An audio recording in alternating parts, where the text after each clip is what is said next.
Assalamualaikum warahmatullahi wabarakatuh. Halo teman-teman semuanya, kembali lagi dengan saya Siti Rohmah dari Prodi Pendidikan Biologi STKIP Latansa Masyiro.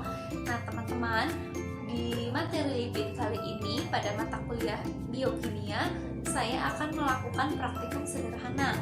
Kali ini akan ada 3 praktikum yang akan saya lakukan dengan tujuan yang berbeda. Yang pertama yaitu adalah uji kandungan lipid, yang kedua uji kelarutan lipid, dan yang ketiga adalah uji kejenuhan pada lipid. Untuk bahan-bahan pada praktikum kali ini saya sudah menyiapkan berbagai bahannya, yaitu diantaranya ada susu cair, ada minyak kemiri, mentega yang sudah dicairkan, larutan iodin, kuning telur, alkohol, minyak kelapa, air gula, minyak goreng, ada air putih, kemudian ada minyak yang sudah dipakai untuk menggoreng, dan yang terakhir ada bensin. Nah, selanjutnya eksperimen yang pertama yang akan saya lakukan yaitu uji kandungan lipid atau lemak pada bahan makanan yang telah saya siapkan berikut ini. Nah, berikut bahan-bahan yang sudah saya siapkan untuk uji kandungan lipid pada praktikum yang pertama, yaitu ada minyak kelapa, air, susu cair, air gula, kemudian ada kuning telur, minyak kemiri, dan juga mentega yang sudah dicairkan. Untuk alat tambahan, di sini saya menggunakan kertas HVS dan juga cotton bud. Nah, untuk langkah-langkahnya di sini saya mengoleskan semua bahan, setiap bahan pada satu persatu kertas HVS menggunakan cotton bud. Menggunakan cotton bud yang bersih ya, karena agar tidak terkontaminasi antara bahan yang satu dengan yang lainnya.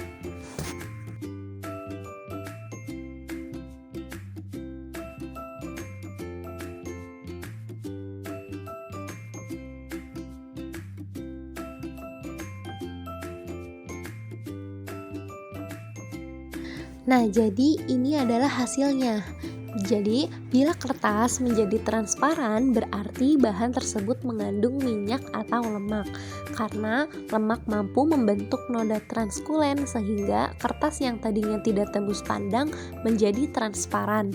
Di sini, bahan yang mengandung lipid yaitu adalah minyak kelapa, mentega yang sudah dicairkan, dan juga minyak kemiri. Sedangkan yang tidak mengandung lipid yaitu adalah kuning telur, susu cair, air gula, dan juga air biasa. Selanjutnya, praktikum yang kedua yaitu adalah uji kelarutan lipid. Pada praktikum yang kedua kali ini saya sudah menyiapkan 4 tabung berisikan minyak goreng masing-masing 1 sendok makan. Nah, pada tabung yang pertama, saya akan melarutkan bensin ke dalam minyak goreng. Apakah larutan kedua tersebut akan menyatu atau tidak?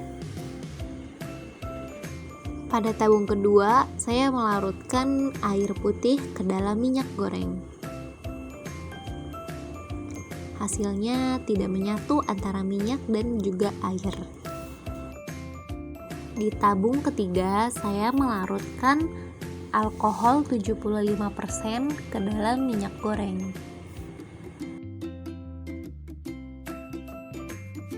Nah, selanjutnya di tabung keempat saya melarutkan larutan iodin ke dalam minyak goreng. Terlihat hasil perubahan warnanya tetapi tetap terpisah antara si iodin dan juga minyak goreng. Nah, berikut ini adalah tabel hasil pengamatan. Apabila sampel bersifat nonpolar, maka larutan akan homogen atau tercampur. Namun, apabila larutan tidak homogen atau tidak tercampur, maka sampel tersebut bersifat polar. Di sini, sampel minyak goreng dan juga bensin itu tercampur, artinya bersifat nonpolar, sedangkan yang lainnya bersifat polar atau tidak tercampur. Praktikum yang terakhir adalah uji ketidakjenuhan lipid. bahan yang diperlukan pada praktikum yang ketiga ini yaitu adalah susu, minyak bekas pakai, kuning telur, mentega cair, minyak kelapa, dan juga minyak kemiri. Nah, pada keenam sampel bahan tadi saya akan meneteskan masing-masing 10 tetes larutan iodin, sehingga nanti akan terlihat perbedaan warna sebelum dan sesudah ditetesi iodin. Dengan tujuan apa? Yaitu untuk mengetahui kandungan kejenuhan pada lemak yang dikandung oleh bahan tersebut.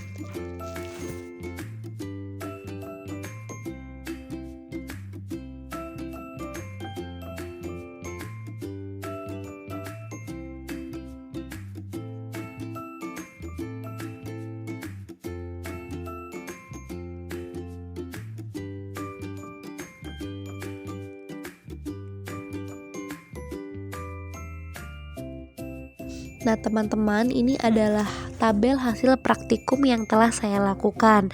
Nah, jadi lemak tidak jenuh itu ditandai dengan larutan yang mengalami perubahan warna atau memiliki ikatan rangkap. Sedangkan lemak jenuh ditandai dengan larutan yang mengalami tidak ada perubahan warna atau tidak punya ikatan rangkap. Nah, jadi hasil dari praktikum yang sudah saya lakukan yaitu kuning telur dan susu merupakan lemak jenuh karena tidak ada perubahan pada warna setelah dilarutkan dengan cairan iodin.